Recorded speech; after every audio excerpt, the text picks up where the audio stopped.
Mizanur Rahman Azhari is the brand of Bangladesh. যুবক ভাইরা, আমি বিশ্বাস করি আজহারি এমন একজন মানুষ যিনি he has changed the history of Bangladesh. উনি ইতিহাসের চিত্রটাই পরিবর্তন করে দিয়েছে, ঠিক কিনা বলে?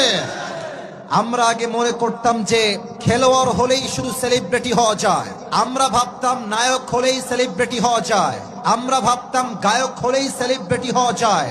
বাট আজহারি সাহেব প্রমাণ করেছেন নায়ক হয়ে শুধু নয়, গায়ক হয়ে নয়, খেলোয়াড় হয়ে নয়, একজন ইসলামিক লেকচারার হয়েও পুরো বিশ্বে সেলিব্রিটি হওয়া যায়। যুবক ভাইরা, ঠিক কিনা বলে?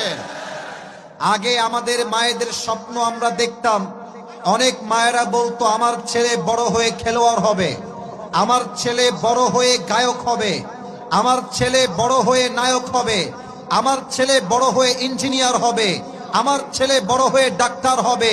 স্বপ্ন এখন আগের মতো নেই। It has changed totally and completely. এখন লক্ষ কোটি মায়ের স্বপ্ন আমার ছেলে আজহারির মতো ইসলামিক স্কলার হবে। যুবক ভাইরা, লুৎফর রহমান সাহেব যিনি মারা গিয়েছেন, আল্লাহ ওনাকে জান্নাতের উচ্চ মাকাম নসিব করে দিক, উনি বলেছিলেন আজহারি একদিন ফিরে আসবে, বিজয়ের বেশে ফিরবে, বীর বাহাদুরের বেশে ফিরে আসবে, ঠিক কিনা বলে? আর আমি প্রত্যেকটা যুবকদেরকে এই কথা বলতে চাই, তোমরা মাথায় রাখবা, কোন দল মত দেখে হুজুরকে ভালোবাসা যাবে না। আমাদের প্রথম পরিচয় কোন দল মত দিয়ে নয়, আমাদের রব এক, কোরআন এক, নবী এক, ধর্ম এক, আমরাও সবাই এক, ঠিক কিনা বলে? আমাদের পাশের দেশ ভারত বলতে আমি খুব লজ্জা পাচ্ছি আমার রংপুরের ভাইরা, যদিও তারা আমাদের প্রতিবেশী, তবে আমি স্পষ্ট ভাষায় বলছি এই দেশের সবচেয়ে বড় শত্রু দেশের নাম হচ্ছে ভারত। রংপুরের ভাইরা, আজহারি সাহেব বলেছেন আজকের মাহফিলে ভারতদেরকে উদ্দেশ্য করে যে তোমরা নিজের চরকায় তেল দাও, আমাদের দেশ নিয়ে তোমাদেরকে ভাবতে হবে না। আর আমাদের দেশ নিয়ে ভারতরা একটা মিথ্যা নিউজ ছড়াচ্ছে যে আমরা নাকি সাম্প্রদায়িক দাঙ্গা লাগাচ্ছি, আমরা নাকি দেশটাকে অস্থিতিশীল করতে চাচ্ছি। আর আমি স্পষ্ট ভাষায় বলছি, পুরো বিশ্বে যত মিডিয়া মিথ্যা নিউজ প্রচার করে তার মাঝে ভারত হচ্ছে টপ লেভেলের, এক নম্বরে আছে রংপুরের ভাইরা।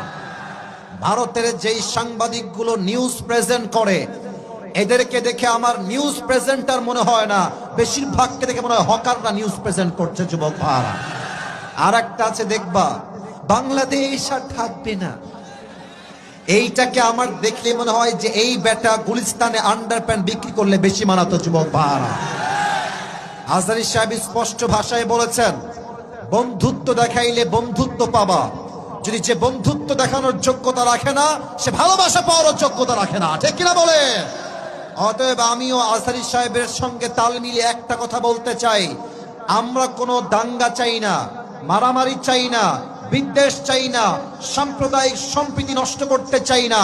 আমাদের কথা একটা, আমাদের সঙ্গে ভালো থাকবা, ভালো আমরা থাকবো, আমাদের সঙ্গে খেলবা, আমরাও তোমাদের সঙ্গে খেলবো। তবে মাথায় রেখো, এই খেলা কোনো সাধারণ খেলা নয়, এটার নাম হচ্ছে গজওয়ায়ে হিন্দ। আল্লাহর হাবিব বলেছেন হিন্দুস্তানের সঙ্গে মুসলমানদের একটা যুদ্ধ হবে, এটার নাম হবে গজওয়ায়ে হিন্দ। এই গজওয়ায়ে হিন্দে যেই যুবকরা, যেই মুসলমানরা মাথায় কাফনের কাপড় বেঁধে জীবন দেওয়ার জন্য, শহীদ হওয়ার জন্য নামবে, তারা সবাই আল্লাহর জান্নাতে প্রবেশ করবে, ঠিক কিনা বলে? অতএব আমি আমার শেষ কথা স্পষ্ট ভাষায় বলতে চাই, আজহারি সাহেব দেশে ফিরে এসেছেন।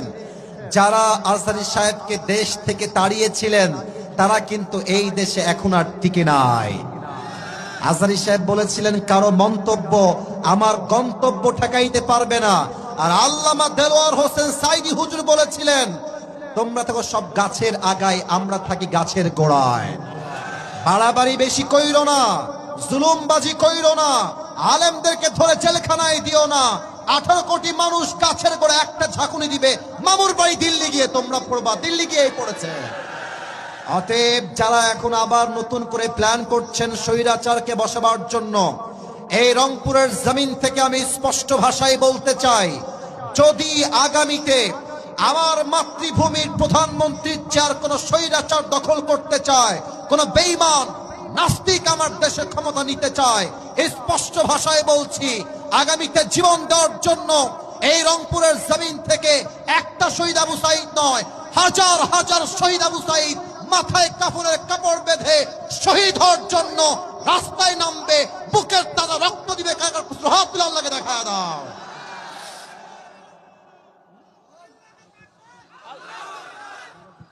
আল্লাহ তাআলা এই স্লোগানকে কবুল করুন, সকলে পড়া আমিন।